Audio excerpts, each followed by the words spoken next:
Jack finished second in the world last year. You need to see his team. 4 premium attackers and no 6 million defenders. It's all out attack for Jack. Jack, this is your YouTube debut. Welcome to the channel. How are you, mate?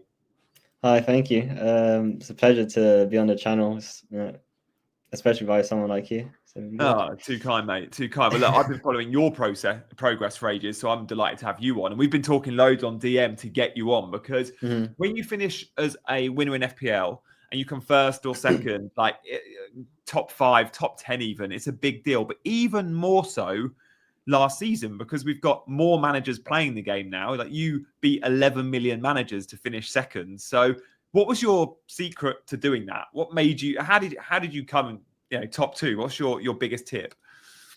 As far as like every weekend, I'm a big like from like 12:30 kickoffs to 8 o'clock kickoffs. I literally watch every single game that I can. Like it just takes up my whole weekend. So the eye test, I'd say, is a big thing for me. Another thing I'd say is just your gut feeling. There are so many times like content creators or people on Twitter would be saying, go for this player or that player, but I just stuck with my gun. I like that. Sticking to your guns, following your gut, watching a lot of football. And when you're watching games, you're looking, of course, like who scores goals, it's easy to see, but you're looking for all the creative things, right? Who's actually often playing the killer balls that don't lead to goals, but maybe that's a sign of things to come. Who's clocking the XG? Which fullbacks are bombing forward? I get it. You're a man after my own heart there. Let's start with your team then. In goal, there's exceptional value this year for 2 5 million keepers. I think both Matt Sells and Robert Sanchez could have been priced at 5.5, and they weren't. They were priced at 5. Do you see a big upgrade there? Because I'm seeing a lot of teams with 4.5 million keepers. But if you can find the extra 0.5, you get a Sells or a Sanchez. Now, surely that's so much worth it, right? It's so worth it, the extra 0.5. So tell me why Matt Sells. Mainly because of like preseason as well with Matt Sells is like I think they've kept five clean sheets or 4 clean sheets in preseason. The attacking not so great, but the defense still seems to be quite good. And for like the Nuno Espirito Santo is like quite a defensive manager, so gone for him. And I don't know. I don't see too many like the 4.5s. I don't see like too many great options. Like Kelleher was okay, but with everyone leaving their team now, like they don't seem like the best side at all this year. So that's why I've gone for the extra 0.5. I think it's quite good. Yeah, I'm with you there. The 4.5s, like it's newly promoted teams, but then Bournemouth or Wolves, they might be fine. But yeah, you go 5 million, you get a lot of very solid backline or defense. And Forest, you're right, 5 clean sheets pre-season is mad. And Nuno is such a defense-first coach. We remember that from back in the day at Wolves. Okay, I like that, mate. At the end of this video, we're going to go through who's locked in your team and who's not, because I guess at this point in the season, or pre-season, you're looking at, I don't know, for me, I've locked in 9 of my 11 and probably only 9 of my 15, but I'm guessing you're around a similar number. So we'll go through that at the end of the show, but I feel like Sales might be one of your locked. Let's talk about your backline, because this is a case, certainly with Tarkowski and Murillo, of chasing bonus monsters. Sorry, DEFCON monsters, and with that bonus monsters. Is that the main selling point for Tarkowski and Murillo? Because you don't have any 6 million defenders. Are these two better than the 6 million brigade? To be honest, I've just been quite heavily focused on defensive contributions, and those like 5.5s, they seem to be like where most of them are happening. So like Murillo, of course, like DEFCON monster last season, so rude not to have him. Tarkowski as well, and I was looking at Van Dijk, but I'm not sure how well they'll be defensively this season. So I didn't really go with him. And Van de Ven, I went with him. Like the fixtures are just, I think they're too good to ignore. Dorgu, I've gone for like just as a little punt. Like he's been looking quite good in preseason as quite attacking fullback. So I'm interested to see how he goes. And Esteve, just your 4.4 million defender you got to have in there. Yeah, Esteve's probably the best of the bunch. Renildo at Sunderland is another option at 4. But yeah, Mm-hmm. the 4.5 punt of Dorgu is a punt. I'm glad you used Mm-hmm. that term because Yeah. United haven't really been good for clean sheets at all since No. Amarim came in. But he's effectively a left winger, isn't he? He's so high Yeah. and so wide that I guess you're just hoping you get some attacking contributions. You won't get many DEFCON, but maybe that doesn't matter because you're only spending 4.5. Yeah, that's what I've gone for. Like because like last season I was like really heavily focused on like the attacking returns and defense. So Right. I wanted a bit of a mix this year. So with the Defcons and Dorgu with the punt with the attacking. I like that. You've split that really nicely. It's the two best DEFCON, Tarkowski, Murillo, spend a bit of money and then go, okay, often will be my third defender. If you're playing a back three, it will be Dorgu. And yeah, that's going attack and returns. Munoz is another one, but you've got to spend 5.5 Yeah, million. I was saying if I could get one more 5.5, maybe like Poro instead of Van de Ven, it could be decent. That is an upgrade I would also like to make. I've got Van de Ven and I would love to find the extra million with Madison out, set pieces and all that jazz. Well, let's watch this space. Again, we'll go through who's locked at the end, but I'm guessing a couple of those defenders are locked in for you now by the way you're talking. Guys, if you're enjoying the video, I'd love you to hit that like button and subscribe. Also, show some love for Jack. Did I say Josh at the start of the video? No, Jack. I don't know where I got Josh from. Sorry, mate. Show some love for Jack because I'm glad I didn't make that mistake at the top of the video. I don't edit these guys. So if I have said Josh in the intro, then that is absolutely shocking form. But mate, yeah. Seeing this is your YouTube debut, drop a comment for Jack and I'm sure you'll show him some love. Like, subscribes and comments, always welcome. Right, let's have a look at that midfield because this is stacked. This is stacked. And it has to be. When you see a back line that doesn't have the 6 millions, you go, oh, the midfield, actually, your front line's even more stacked, your forwards, but the midfield's looking good because you've managed to get Bruno in. And a lot of teams have Salah and Palmer, and then they drop a little bit. They go to either vert to 8.5 or even cheaper.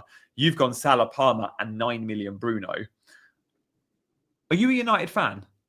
No, Arsenal. You got Dorgu and Bruno in there. I did wonder. I know.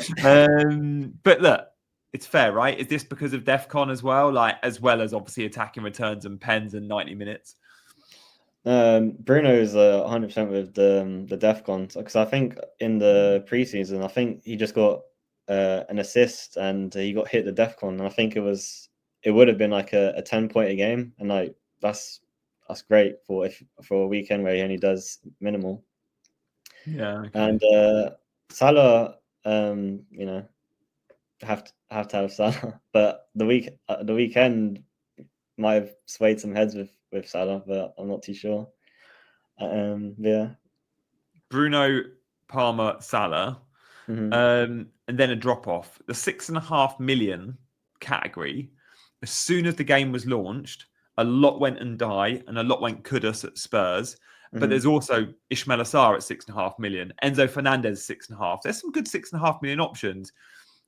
Do you think Ndai stays in your team? Are you worried about some of the other transfer chat or Everton not scoring enough goals? How locked are you on Ndai? He can definitely he's one that I can definitely change because I saw like the Grealish might be going there, so that might affect where he plays or if he plays. Yeah. And there's just some other good options like Sarr. He had a great game at the weekend, so he's another one. He took he obviously scored the winner and scored a penalty. Sarr, that's got swagger. All right, who else had a good game at the weekend? Tijani Reinders, 45 minutes versus Palermo, 2 goals.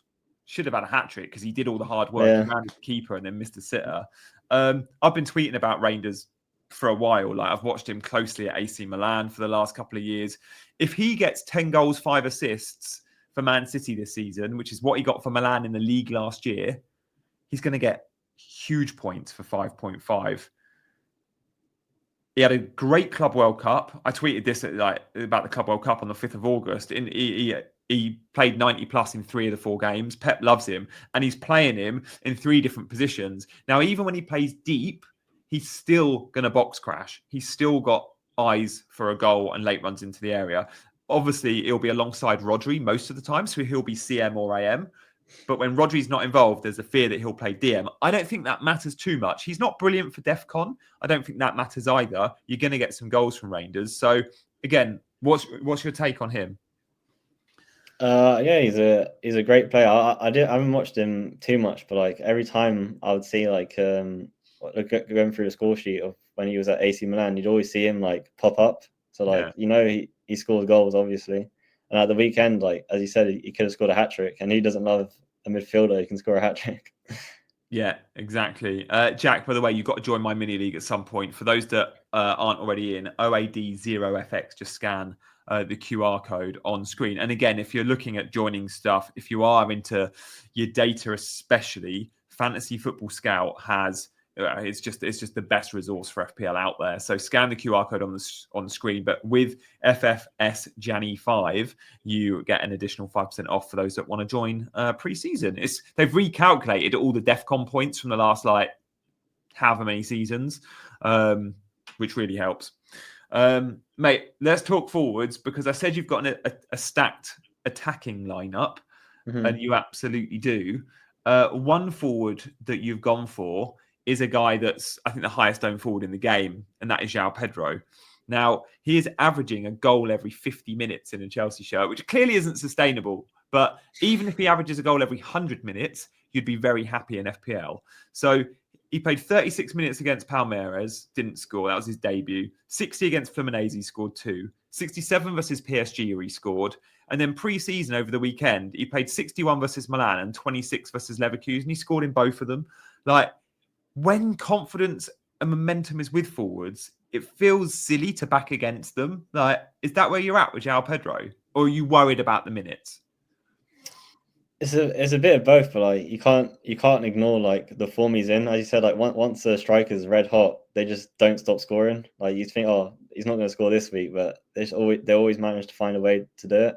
Like, it's just the confidence that they have that they shoot from anywhere and they'll score. So yeah, I was like, it's just hard to ignore to not have him. Who else have you looked at in that price band at 7.5 million? I think it's just been like it was Solanke, but he's injured, of course. Wood, like good fixtures, but they just haven't been scoring in preseason, so that's a bit worrying. Apart from Bowen, I did like the first game's good, but the fixtures afterwards not so. But like it's just been for me, it's just been between him and Bowen.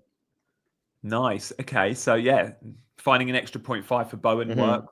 I've looked at Fulkrug at 6 million. I know he's not going to get Fulkrug as well. Yeah, he's not going to get the Bowen points, but 6 million feels a steal for Fulkrug.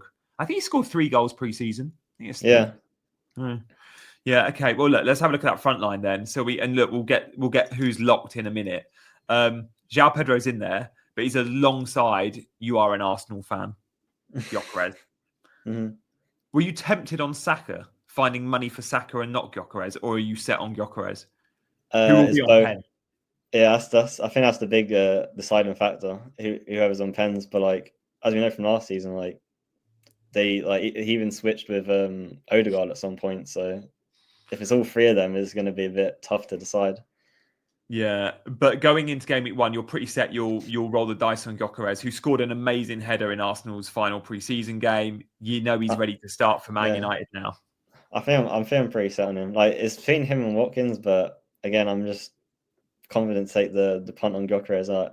I'm really excited for how he's going to perform, but I feel it feels wrong as an Arsenal fan not to have at least one. So it's either be him or Saka in my team.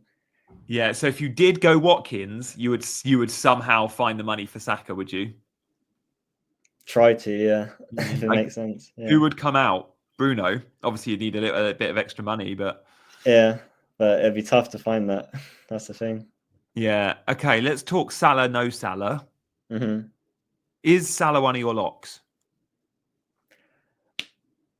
I'd say yes, but like it's so tempting. Like the team you could build without him, because like what I did like last year was I saw the big thing with like I wildcard I think in like game week 3.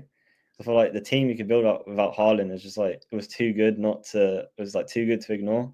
So like I just changed it straight away because like you could have like the Salah, the Palmer, the Saka, and like everyone else, all the Isaac, Watkins, it was too good just to compensate for Haaland. Interesting. All right, let's do your locks next, and then let's do a bit on chip strategy. It is worth noting, Salah, at the end of last season, he still had the highest XGI of all midfielders in the game, even though he wasn't returning. He had 2 goals in his final 6, but he still clocked 4.19 XGI. Because many will go, oh, he's been rubbish for the run-in, but the underlying numbers were still there. I've locked Salah into my team, and I think you're similar. Talk to me then a little bit about who is locked. Let's run through from the start. Give me the names of the locked players, just names only, and then I'm going to count them up. I'll say Tarkowski, Murillo, Salah, Palmer, Pedro.